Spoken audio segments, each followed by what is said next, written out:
Welcome to Biblical Preaching. Ann Kim writes, "What I have tried to argue in this book is that young adults, for far too long, have been the missing link in our national conversation about opportunity, inequality, and the future of American prosperity." In her book, Abandoned, America's Lost Youth and the Crisis of Discontinuation. Kim writes about young people between the ages of 18 and 24 predominantly.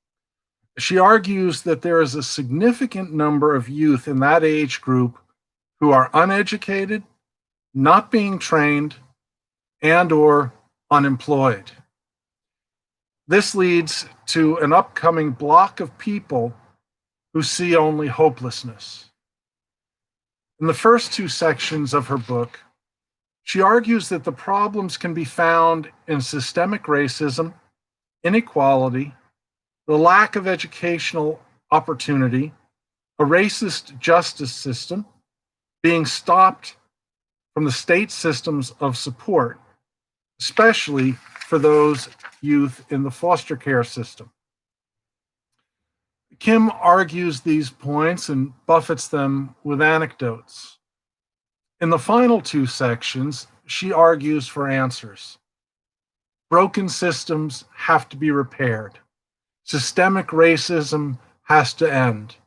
Urban deserts need to be made alive again with an influx of government money to put schools, hospitals, and other necessary support systems within reach.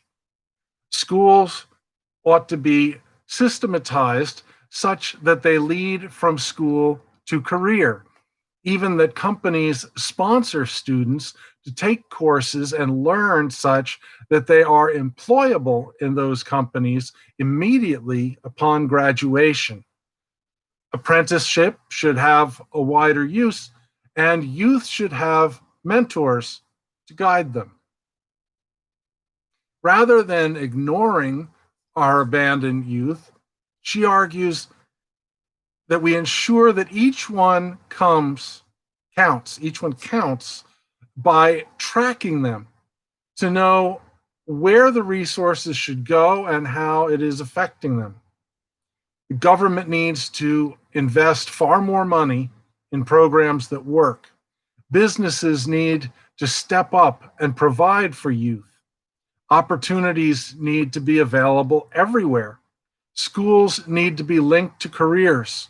The pipeline from the foster care system to the justice system must be stopped.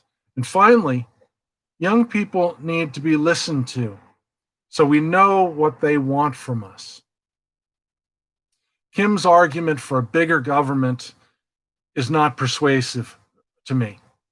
I have a hard time believing that government can solve our problems.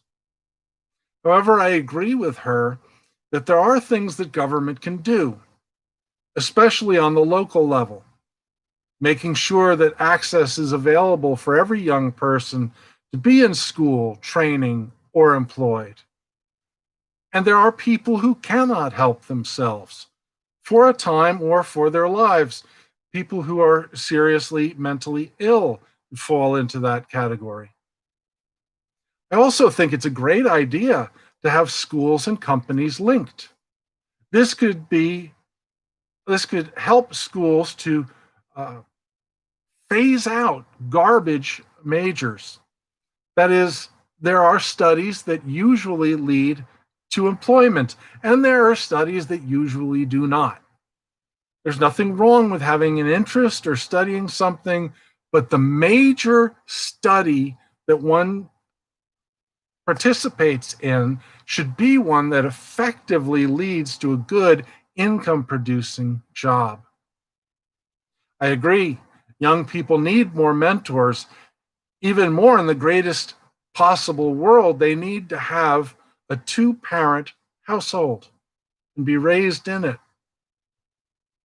And of course, racism is evil, and any system that is broken should be fixed. I would add that it would be of great value if young people would take advantage of being involved in a faith-based setting in which they could be part of a larger community support group. Faith-based groups would need to be more accepting and desirous of having youth and be willing to help mentor them, but it is right for them to do so. Too often, youth are seen as a bother or a threat. I don't agree with all of the author's prescriptions. She is right. There is a problem with the youth today, and we are part of the cause of it, and we can do things to help them. Thank you for joining us.